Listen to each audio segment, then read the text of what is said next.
ગુજરાતમાં અત્યારે હાલ બોટાદના ધારાસભ્ય ઉમેશ મકવાણા ચર્ચાનું કારણ બન્યા છે। આપણે જોયું હતું કે થોડા સમય અગાઉ તેમણે ઉમેશ મકવાણા છે જેમને આમ આદમી પાર્ટીની ઘણી બધી એવી વસ્તુઓ છે જેમાંથી તેમણે રાજીનામું આપી દીધું છે, પરંતુ હવે ક્યાંક આમ આદમી પાર્ટીએ ઉમેશ મકવાણાની સામે કાયદેસરના પગલાં લીધા હોય એવું લાગી રહ્યું છે। શું છે સમગ્ર વિષય જોઈશું આજના વિડીયોમાં। નમસ્કાર, હું હંસિની અને તમે જોઈ રહ્યા છો નિર્ભય ન્યૂઝ।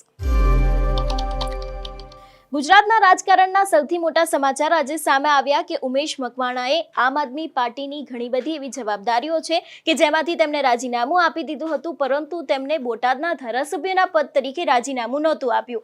હવે આમ આદમી પાર્ટી વિશેની વાત કરવામાં આવે તો આમ આદમી પાર્ટીએ પણ હવે ઉમેશ મકવાણાની સામે એક્શન લીધું છે।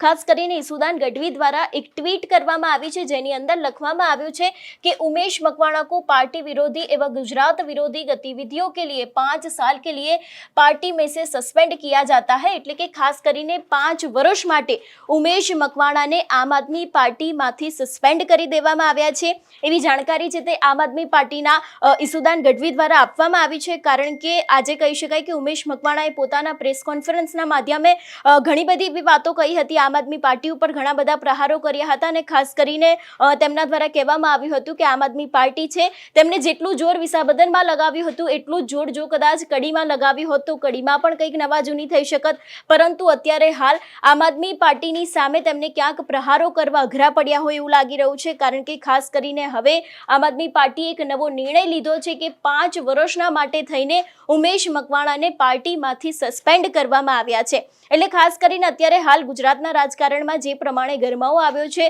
ઉમેશ મકવાણાને લઈને જે અત્યારે હાલ ચર્ચાઓ ચાલી રહી હતી, ચર્ચાઓએ વેગ પકડ્યો હતો, એ જ વાતને લઈને અત્યારે હાલ એક સૌથી મોટી અપડેટ સામે આવી રહી છે કે આમ આદમી પાર્ટીની ઘણી બધી એવી જવાબદારીઓ છે જેમાંથી તેમને નિવૃત્તિ તો જાહેર કરી દીધી છે, પરંતુ ક્યાંક અત્યારે હાલ સીધી જ અસર આમ આદમી પાર્ટીના જેટલા પણ લોકો છે એ લોકોએ સામે પણ તેમના વિરુદ્ધ કાર્યવાહી કરી છે કે 5 વર્ષ માટે તેમને પાર્ટીમાંથી સસ્પેન્ડ કરી દેવામાં આવ્યા છે અને આ જ ખુલાસો છે તે ઈસુદાન ગઢવી દ્વારા કરવામાં આવ્યો છે। એટલે હવે આગામી સમયમાં એ પણ જોવાનું રહેશે કે ઉમેશ મકવાણા દ્વારા આ વાતને લઈને કોઈ પ્રતિક્રિયા આપવામાં આવશે કે કેમ।